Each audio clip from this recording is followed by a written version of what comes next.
You've achieved great things in your life. How did U Sports and that experience set you up, do you think, for where you ended up?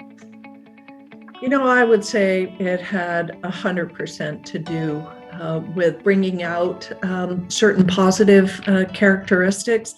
And so it started quite a bit earlier when I was in school and got sort of tapped at a young age to join the senior basketball team at my high school.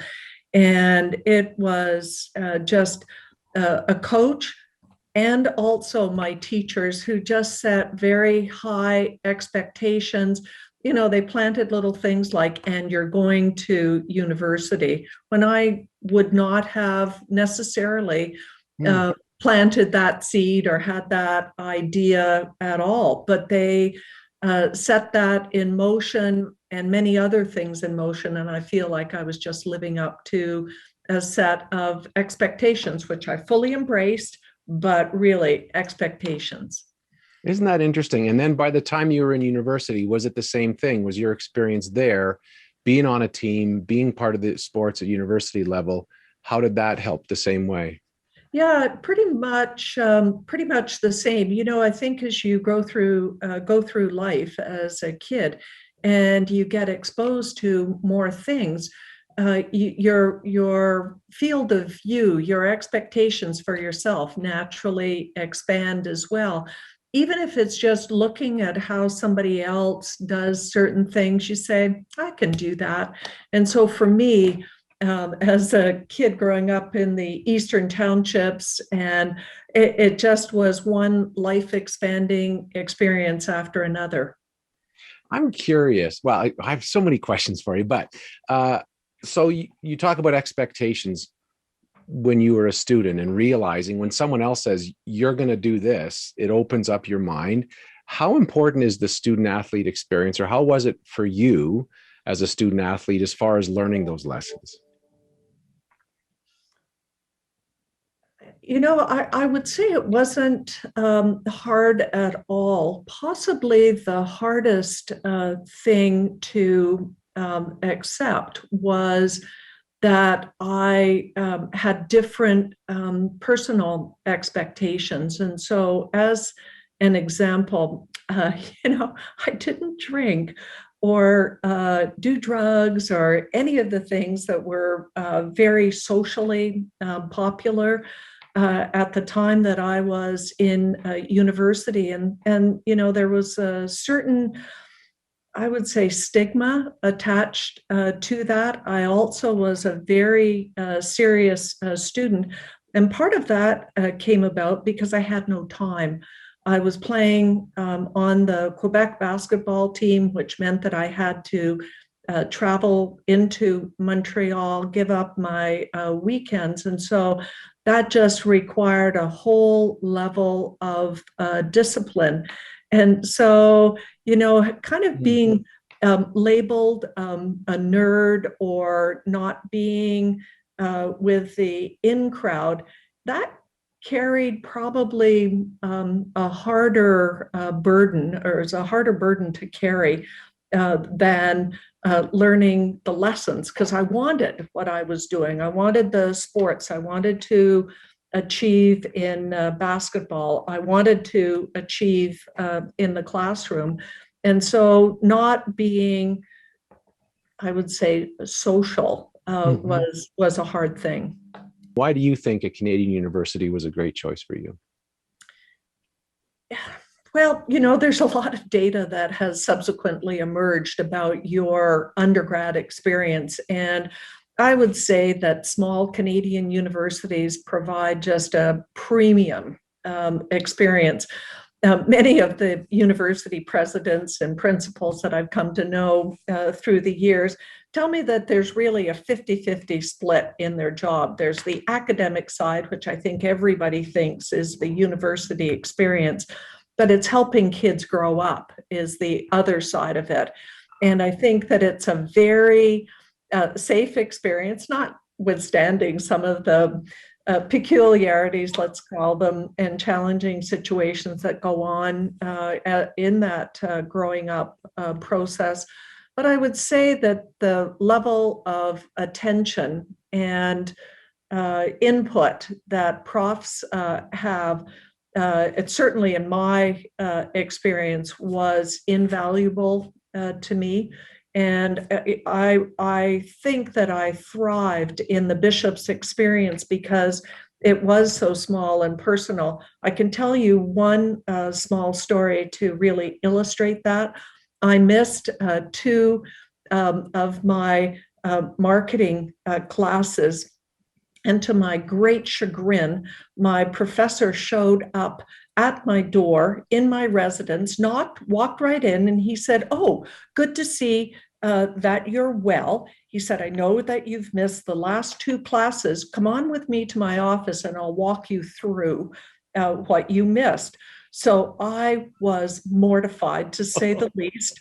I went to his office, and shall I say, I never, ever missed a class after that.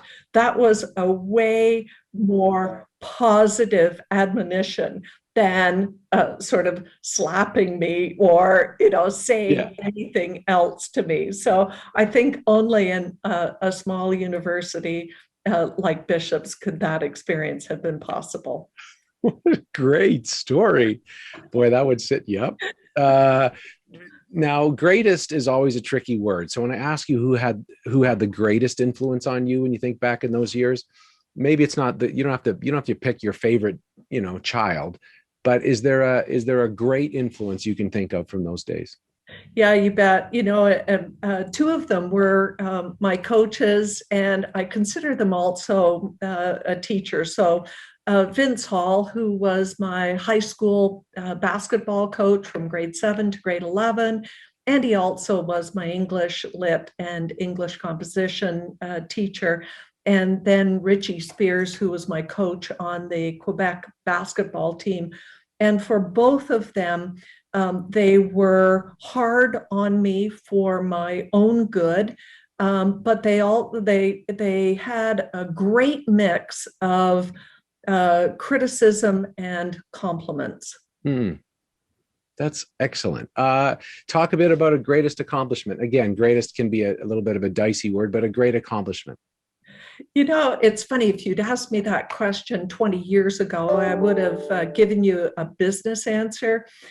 Today, what I would say is my greatest accomplishment is the long-time friendships that I have maintained. And I would put my siblings into the class of friendships as well. It's not that I haven't made new friends, but I've maintained those longtime friendships, and that really is valuable to me. Somebody said you are, not you personally, but everyone is the average of the 5 people they spend most of their time with. And that reminds me of what you're saying, that those friendships keep you at a level that you want to be at, which is amazing. Mm-hmm.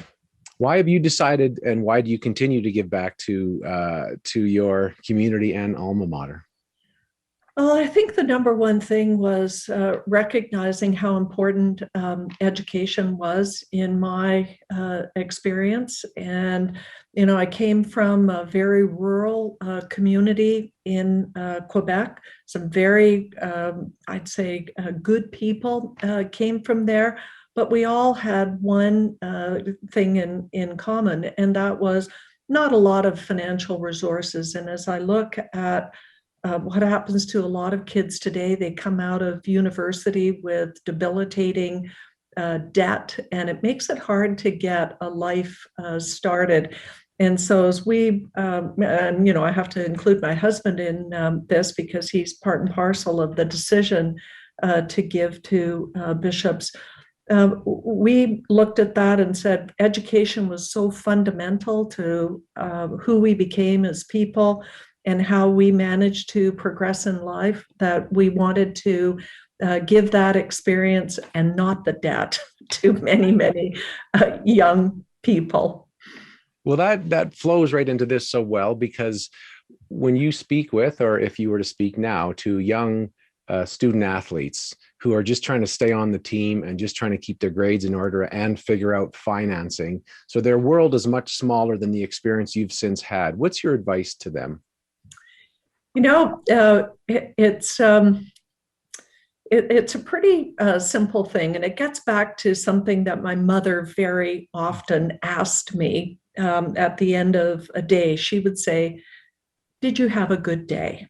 And she didn't mean, "Did you enjoy yourself?" At least that's not the way that I interpreted it.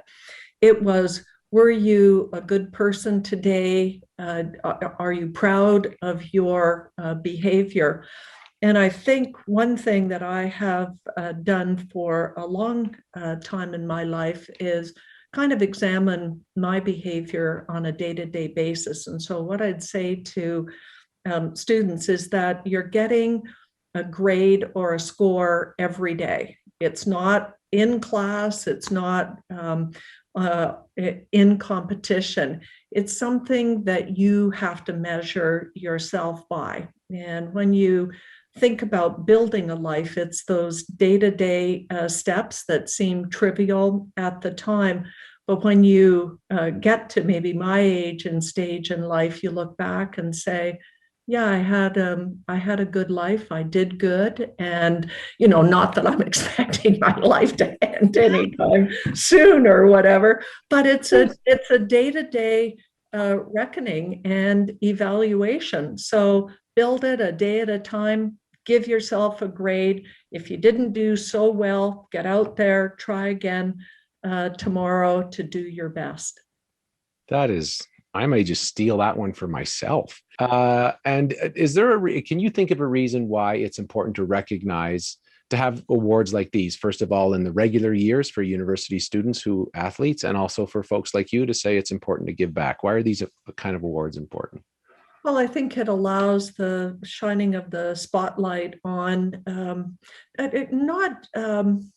let's say not exemplary individuals, because I think that there are many small actions that a lot of people take that in total add up to a lot of giving back. And we all should say, thanks for all of those small gifts. And it's not just money, it's time, it's appreciation, it's participation.